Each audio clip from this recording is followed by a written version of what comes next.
नमस्कार, बुलेटिन में आपका स्वागत है। मैं हूं आपके साथ आशा सरमाल। चलिए शुरुआत करते हैं बुलेटिन की।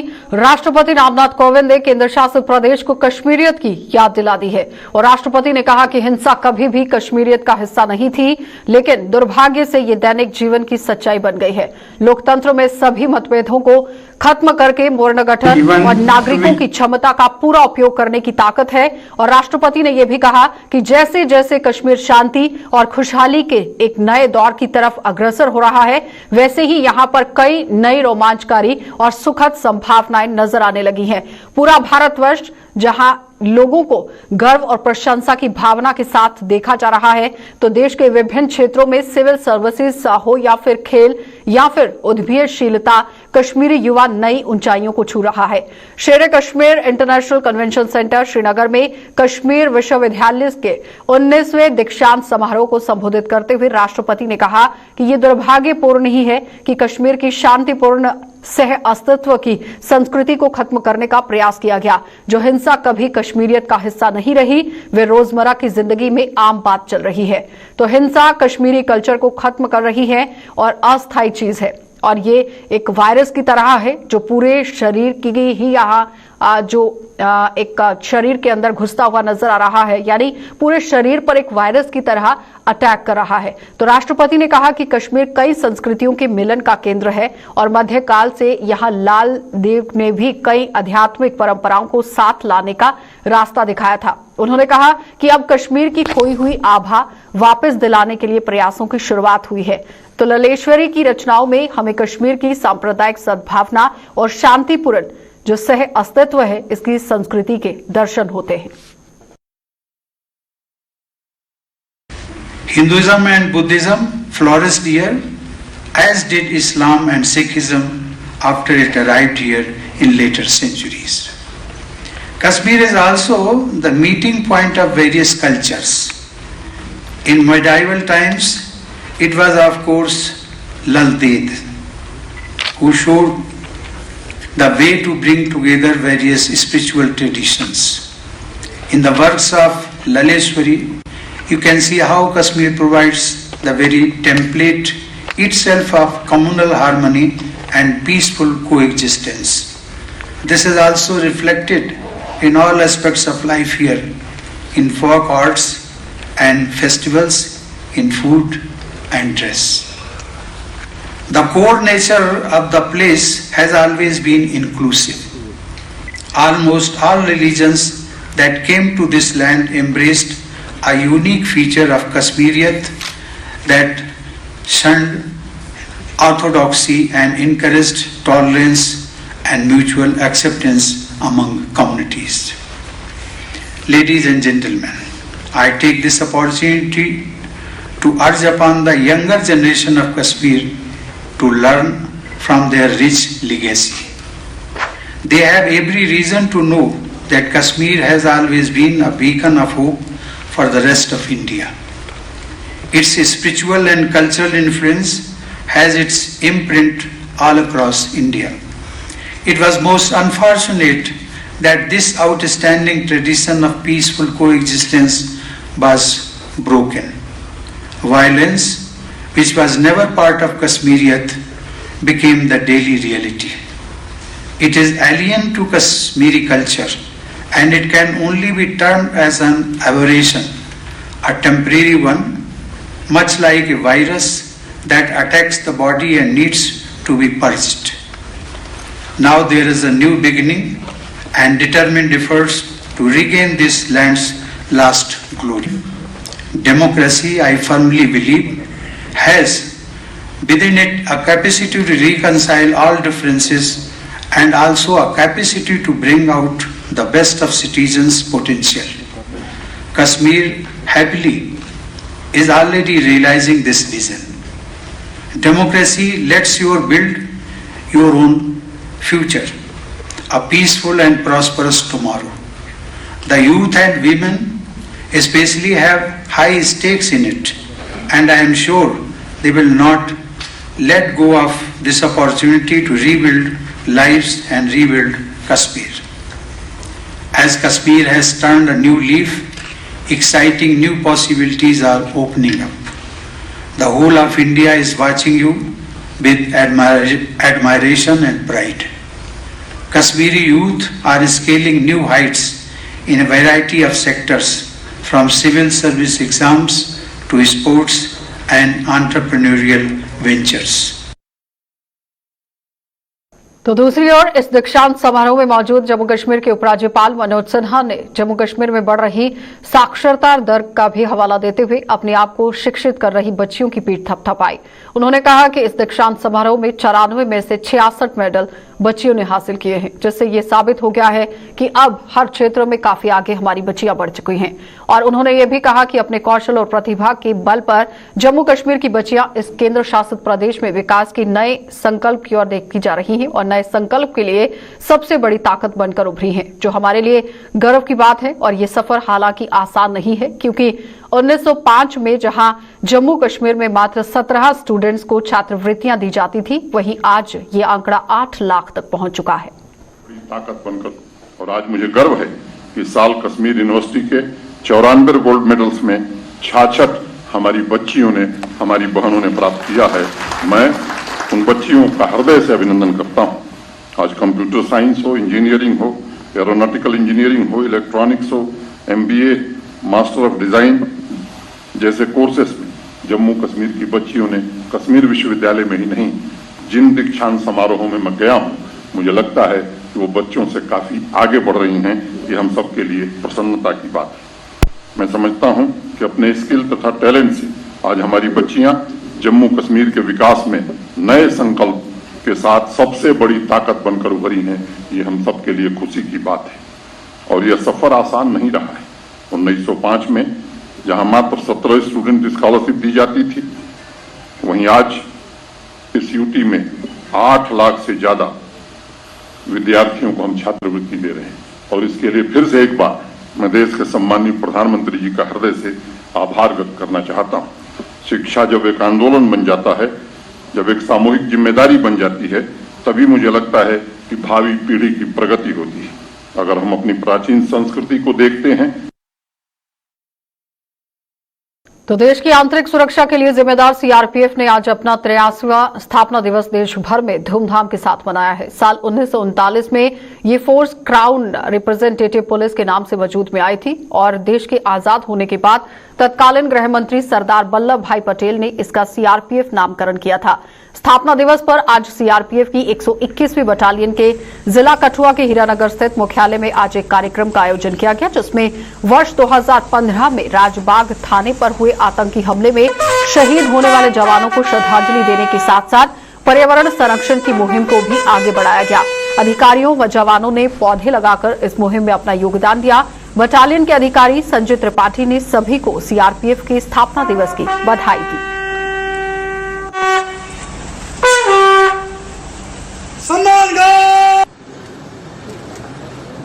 इतिहास है, हमारे जो शहीदों ने इस देश के लिए काम किया है, इस देश के लिए शहादत दी है, और हमारे लोगों ने जो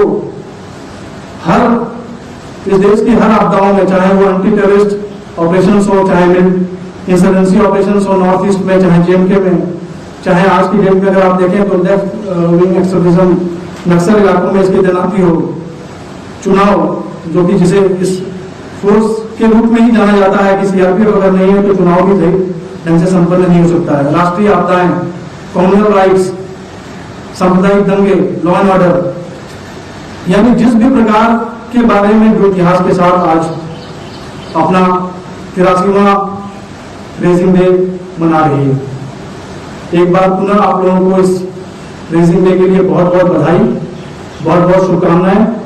और मैं आप लोगों से अनुरोध करता हूं कि जिस प्रकार से आप लोग अपनी ईमानदारी और कर्तव्य निष्ठा से ड्यूटी करते आ रहे हैं, आप इस चीज को तो जम्मू में रेलवे हेड के नजदीक बनाए गए पंचायत भवन को किसी एजेंसी के हवाले कर दिए जाने पर पंचायत के प्रतिनिधियों में बेहद रोष देखा गया। ऑल जम्मू कश्मीर पंचायत कॉन्फ्रेंस के प्रधान अनिल शर्मा ने आज ग्रामीण विकास विभाग के निदेशक से मुलाकात कर उन्हें इस संबंध में एक ज्ञापन सौंपा और पंचायत भवन को जल्द खाली करवाने की मांग की। उन्होंने कहा कि ये पंचायत भवन अन्य जिलों से आने वाले पंच सरपंचों के जम्मू में ठहरने के अलावा पंचायत कॉन्फ्रेंस के कार्यक्रमों के इस्तेमाल में लाया जाना था, लेकिन दुर्भाग्य से इसे एक एजेंसी के हवाले कर दिया गया है, जिसे बर्दाश्त नहीं किया जाएगा। पंचायती राज का पंचायत भवन जो है रेल हेड के बाहर, वो भवन जो है पंचों, सरपंचों, वीडीसी, डीडीसी के जो वर्कशॉप्स लगते हैं उनके लिए है।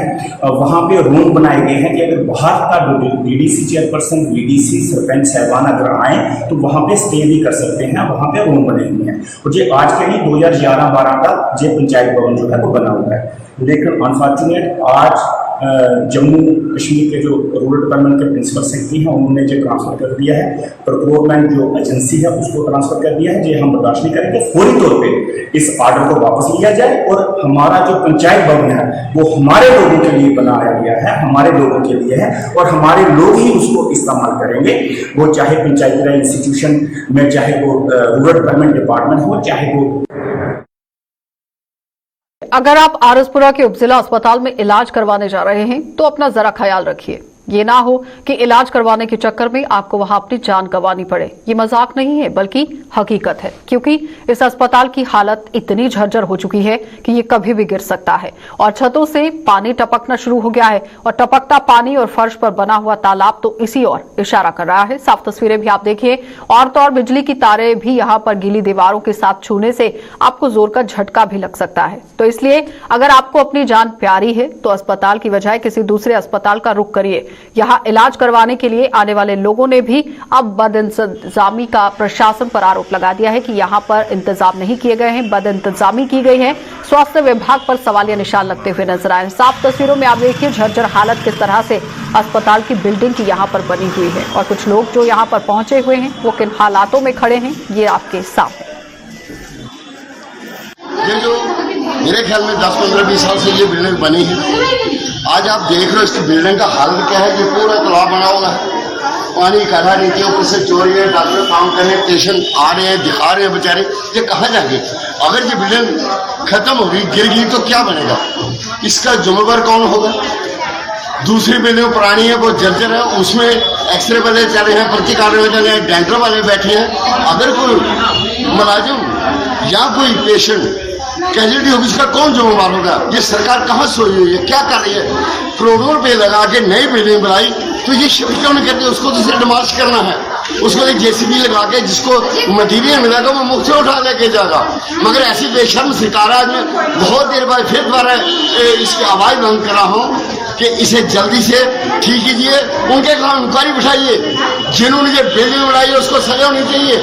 और जो अफसर मौके के जो इंजीनियर थे जिनका काम था इसको चेक करना, क्यों गलत बिल्डिंग बनी, क्यों आज ये पानी नीचे चल रहा है नई बिल्डिंग से, बड़े शर्म की बात है। हॉस्पिटल है, सब तो बड़ा हॉस्पिटल है, इतनी हालत देखो की बनी है। पेशेंट आया लक लक जिन्ना पानी है ऐसा खड़ा है। बिजली बोर्ड देखो सारा की तरफ पानी चोरिया कंधा के मुँह है, लैंटर चोरिया, वायरिंग शार्ट हो या हर एक पेशेंट को तकलीफ हो या कौन इतने जिम्मेदारी हॉस्पिटल है। सरकार इन्ना महंगे महंगे वो कर रही है, हर एक चीज़ टैक्स लाई जा रही है, टैक्स ला रही है। पेट्रोल इन्ना महंगा करता उन्होंने, 102 रुपये लीटर पेट्रोल इन्ना ले रही गौरमेंट, कितने जा रहे हैं। पर इतने हॉस्पिटल ही नहीं है कि जो सब तो मेन जितना पेशेंट आने ना है, लोग जितना सब तो जिन्हें बीमारी है वगैरह सब इतने आने ठीक होने वास्ते इतने सेफ होंगे। फिर बंदा आई किसी करती है कि अगर रोई है जाके सरकार जाके उत्थे बैठी अपने आराम करके डॉक्टर ने जिते अज दसना जाके उत्थे अं डेग डेग के पैने पे चिक्कर के बिजली सारी शार्ट है, जरा कंध नाल हथ लग जाए तो कंध शार्ट मार दी है। तो गौरमेंट ने देखना चाहिए अं इन्ना ज़्यादा। तो कहते हैं कि मौत का समय और जगह पहले से ही निश्चित होती है। ये आज धर्मनगरी कटरा में तब साबित हो गया जब मुख्य बस स्टैंड पर बस ने एक 3 साल के बच्चे को कुचल दिया, जिससे उसकी मौके पर ही मौत हो गई। दरअसल हरियाणा के सिरसा से एक परिवार मां वैष्णो देवी के दर्शनों के लिए आया हुआ था कि यात्रा पंजीकरण कक्ष के ठीक सामने एक बस ने इस परिवार के 3 साल के बच्चे को अपनी चपेट में ले लिया। इस परिवार पर दुखों का पहाड़ टूट पड़ा और पुलिस ने मौके पर पहुंचकर शव को कब्जे में लेकर उसे अस्पताल पहुंचाया।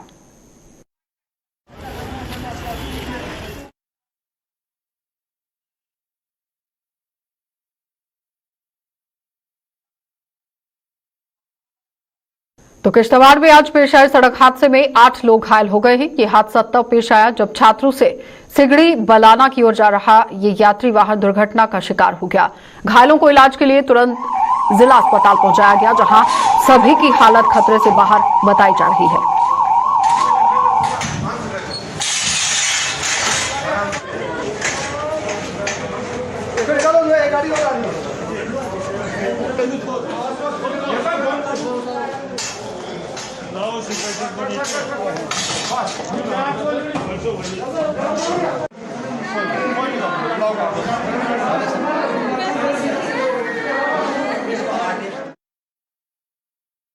All India backward classes union की जिला सांबा इकाई ने 27% आरक्षण की मांग को दोहराया है। इकाई का कहना है कि जम्मू कश्मीर को केंद्र शासित प्रदेश में बदलने से पिछड़े व आरक्षित वर्ग को उम्मीद की एक नई किरण नजर आई थी, लेकिन वो किरण भी धूमिल होकर रह गई है और यूनियन ने नीट की परीक्षाओं में भी आरक्षण खत्म किए जाने पर रोष जताया।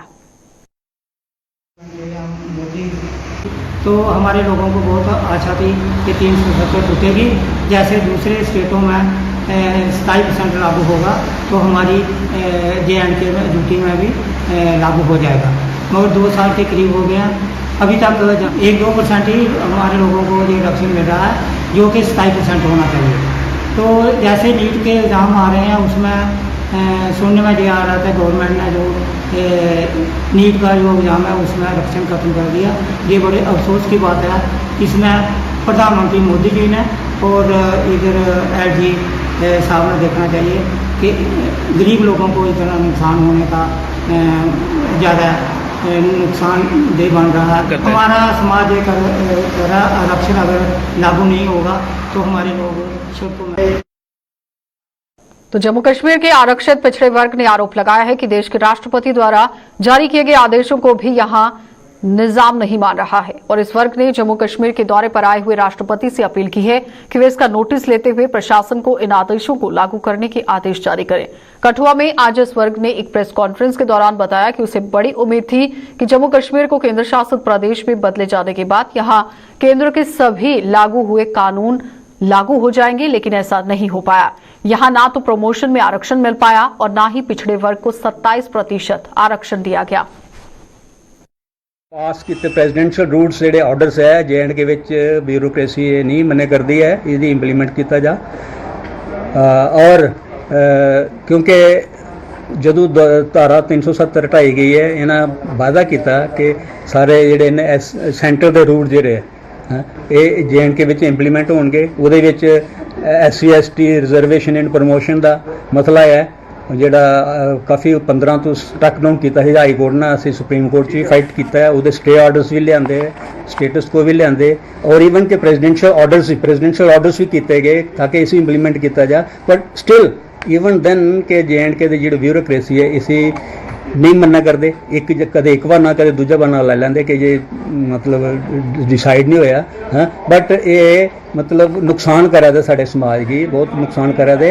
प्लस जो धारा 370 हटाई है उदों का जोड़ा वायदे जोड़े देने से जोड़े मतलब JNK के ड्यूटी वो हाले तक नहीं इंप्लीमेंट होते। सेंटर के रूल्स 27% OBC रिजर्वेशन मिलनी चाहिए। तो बिजनौर में बनी हुई फल और सब्जी मंडी में दुकानें अलॉट होने के बावजूद भी उनका कब्जा न मिलने के विरोध में आज यहां पर विरोध किया गया और किसानों ने बागवानी विभाग के खिलाफ अपना रोष दिखाया। इन किसानों की माने तो आज से करीब 9 साल पहले सभी औपचारिकताएं पूरी करने पर उन्हें दुकानें अलॉट की गई थी, लेकिन उन्हें इसके बाद फिर से कुछ औपचारिकताओं के जाल में उलझाकर विभाग उनका जो कब्जा है वो देने से आनाकानी कर रहा है। और हमें दुकान 2013 में अलॉट हो गई। आज हमें 8 साल हो गए हैं दुकान का पोजेशन लेते हुए। कभी कोई अड़चन आ जाती है, कभी कोई अड़चन आ जाती है। डिपार्टमेंट का यहाँ पे कोई आदमी कभी 2 महीने के बाद ट्रांसफर हो जाता है, उसकी जगह नया आ जाता है। कभी डिप्टी डायरेक्टर ऊपर से ट्रांसफर हो जाता है, कभी वो हो जाता है। आज तक हमें ना तो नक्शा पास जो डिपार्टमेंट ने करना चाहिए था ना वो मिला। कभी म्यूनसिपैलिटी का प्रॉब्लम आ जाती है, कभी बिजली वालों की प्रॉब्लम आ जाती है, कभी टाउन एरिया कमान प्लान की प्रॉब्लम आ जाती है। किराया भी दिया नहीं। हम लोग किराया भी दे रहे हैं, हमें लाइसेंस भी 5-5 साल की फीस हमने भर दी हुई है, और आज हमें ये कह रहे हैं कि यहाँ फट पे मंडी स्टार्ट करो।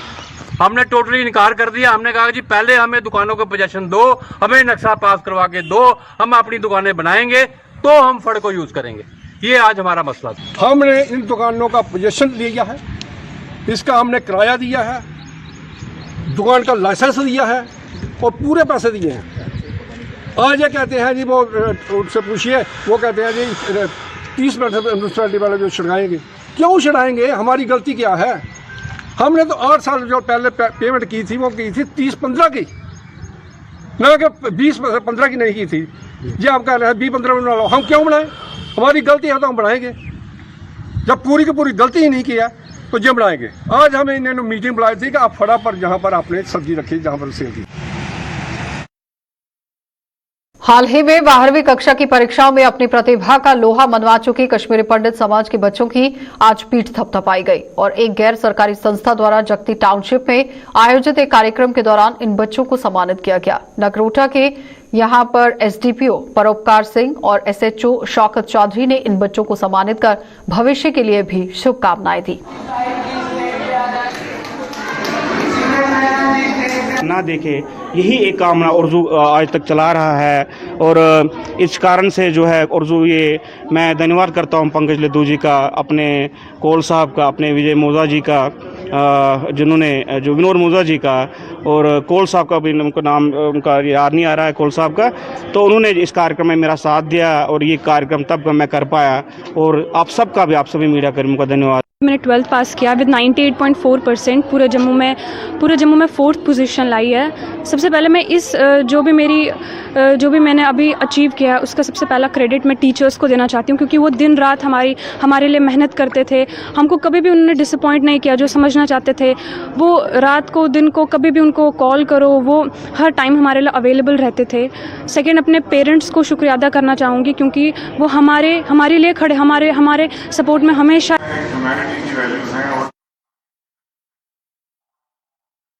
सिविक सफाई कर्मचारी यूनियन ने प्रशासन को चेतावनी दी है कि अगर 72 घंटों में उनकी मांगे नहीं मानी गई तो इसका खामियाजा भुगतना पड़ेगा। यूनियन के प्रधान रिंकू गिल ने आज एक प्रेस कॉन्फ्रेंस के दौरान चेताया कि 3 दिनों से मांगे न मांगे जाने पर सफाई कर्मचारी एक दिन की हड़ताल करने पर मजबूर हो गए हैं, जिसे बढ़ाया भी जा सकता है। दरअसल सफाई कर्मचारी यूनियन अनियमित सफाई कर्मचारियों को नियमित करने सहित अन्य मांगों से प्रशासन को अवगत करवा चुके हैं, जिसका आरोप वो बार बार लगाते हुए भी नजर आए और अवगत करवाए जाने के बावजूद भी उनके मामलों से संबंधित फाइल सचिवालय के टेबलों पर धूल फाक रही है। गवर्नमेंट को और डिपार्टमेंट को ये कहना चाहते हैं कि अगर 72 घंटे में 3 दिन में अगर हमारी डिमांडों पर गौर नहीं किया जाता, हमारे साथ बातचीत नहीं की जाती, तो मजबूरन म्युनिसिपल कॉर्पोरेशन का एक जो मुलाजिम है वो सड़कों पर उतरेगा। तो और 72 घंटे के बाद हमारी 1 डे स्ट्राइक होगी।